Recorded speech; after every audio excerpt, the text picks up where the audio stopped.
इससे पहले जो लोग नए हैं इस चैनल को सब्सक्राइब जरूर कर लीजिएगा ताकि इस तरह की इंपॉर्टेंट वीडियोस आप लोगों को मिलती रहे फ्रॉम टाइम टू टाइम। और अगर वीडियो पसंद आए तो इसको एक छोटा सा लाइक भी कर दीजिएगा। किसी भाई ने हीटर से रिलेटेड सवाल पूछा था कि हीटर का बारे में हम लोग कैसे चेक करेंगे कि हीटर चल नहीं रहा है, तो उसी से रिलेटेड ये वीडियो है।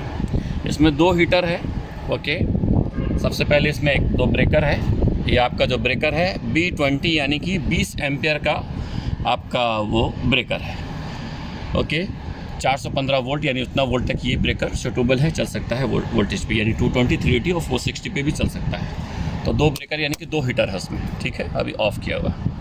बाद में ये आपका कॉन्टेक्टर है। आपका ये कॉन्टेक्टर आपका ये यहाँ दिया हुआ है आपका 220 कोयल का है। बाद में आपका 50 और 60 यानी कि जो 50 और 60 जो फ्रिक्वेंसी है, दोनों फ्रिक्वेंसी पे ये काम करेगा।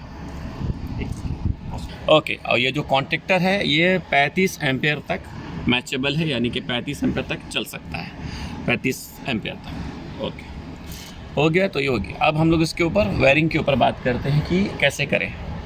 तो यहाँ पर देखो ये W1 W2 ये वायर जो है, ये यहाँ से 2 वायर आपका थर्मोस्टेट में जाएगा या DDC में या BMS में। इस सिस्टम में आपका थर्मोस्टेट है, तो ये 2 वायर आपका थर्मोस्टेट से यानी कि वो कनेक्ट है, तो उसको डिमांड आएगा। जैसे Y1 Y2 को आता है, उसी तरह W1 W2 को आता है। तो W1 को आपको जब चेक करना है, तो जैसे अभी मान लीजिए हम लोग यहाँ चेक कर रहे हैं समझने के लिए। देखिए अभी क्योंकि वोल्टेज बंद है, लेकिन हाँ आपको C में और W1 में 24 वोल्ट AC दिखाना चाहिए। AC 24 वोल्ट AC दिखाना चाहिए W1 W2 में जो भी। तो अगर 24 वोल्ट दिखा दिया तो मतलब हीटर को थर्मोस्टेट ने कमांड दे दिया, डिमांड दे दिया उसको, वो अपना पावर जो देता है वो दे दिया। जब यहाँ पर 24 आ जाएगा CY1 से, वो यहाँ से पहुँचते हुए यहाँ पर पहुँचेगा PCB के पास। सेम वो वहीं पर है, देखो यहाँ पर W1 और W2। ओके, यहाँ W1 W2 है, इसमें से आपका 24 वो आएगा। जब वहाँ पहुँचेगा तो आपको दिखाएंगे, अभी थोड़ा पावर का काम चल रहा है इसलिए। बाद में यहाँ जब 24 आ जाएगा, यहाँ जब 24 आ जाएगा तो फिर बाद में आपको यहाँ पर दिख रहा है STR2 हीटर 1 हीटर 2, 29 20 और 30, 29 हीटर 1 है और 30 हीटर 2 है। ये वायर आपका जा रहा है, ये वायर आपका जा रहा है हीटर कॉन्टेक्टर के कॉइल पे। ये देखो ये PCB से आ रहा है 29 और 30 स्टेज 2 के लिए। तो जब इसको 24 मिल जाएगा, जब इसको 24 मिल जाएगा तो सेम टाइम में फिर आपका तब आपका इसमें आपको 220 दिखाएगा, 29 और 30 को 220 दिखाएगा। वो वायर आपका यहाँ कनेक्ट है। तो ये हीटर कॉन्टेक्टर का जो कोयल में A1 में लग गया, अभी बचा आपका A2, इसको समझना है। तो ये जो पहला सबसे कभी भी ये पता करो कि ये कौन सा वोल्टेज है, ये बात समझनी। ये समझ में आएगा तो वो समझ में आ जाएगा।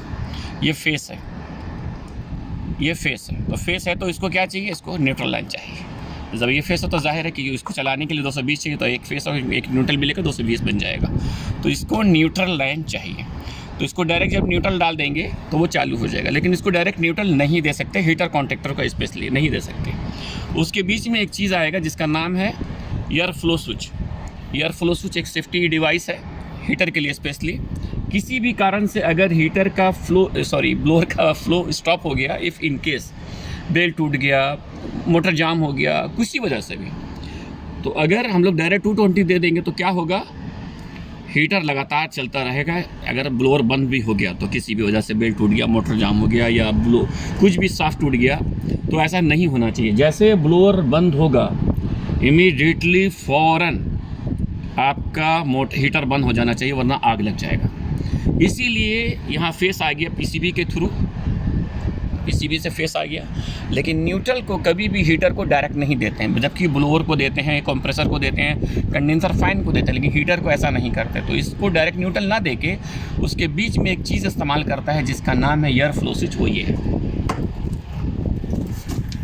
AFS, एयर फ्लो स्विच, इसका इस्तेमाल करता है। तो एयर फ्लो स्विच में क्या है, ये देखो, इसमें कॉमन MONC है। ओके, कॉमन MONC 2 वायर आपको, यानी कि जो न्यूट्रल जो लाइन है वो जाएगा आपका एयर फ्लो स्विच में कॉमन के पॉइंट पे, कॉमन के पॉइंट में जाएगा। ठीक है, बाद में उसमें नॉर्मली ओपन से लेके आओ, नॉर्मली ओपन से ला के आप यहाँ डाल दीजिए, बात ख़त्म। सिंपल सा वेयरिंग, यानी कि नॉर्मली ओपन जैसे फ्लो होगा वो नॉर्मली जो NO है वो NC बन जाएगा। यही इसका वेयरिंग है, सिंपल तरीका है। जो नॉर्मली ओपन है वो आपका NC बन जाएगा। जैसे NC बनेगा तो जब इसको आप डिमांड देंगे फ़ौरन वो चालू हो जाएगा। तो उसी के थ्रू आपको लेना है, वही फ़ायदा वही है। और मान लीजिए इफ़ इन केस अगर बेल्ट टूटा है तो जो नॉर्मली ओपन है वो आपको NC होने देगा ही नहीं, ठीक है। तो यही इसका बहुत बेहतरीन काम है और ये हीटर का एक सिंपल सा वेयरिंग है। ओके, इस वीडियो में इतना ही। इसको प्रैक्टिकली जो वीडियो है उसको हम लोग आपको दिखाएंगे, क्योंकि इसमें थोड़ा कुछ काम चल रहा है। बहुत सारे लोगों ने बोला था हीटर से रिलेटेड, इसलिए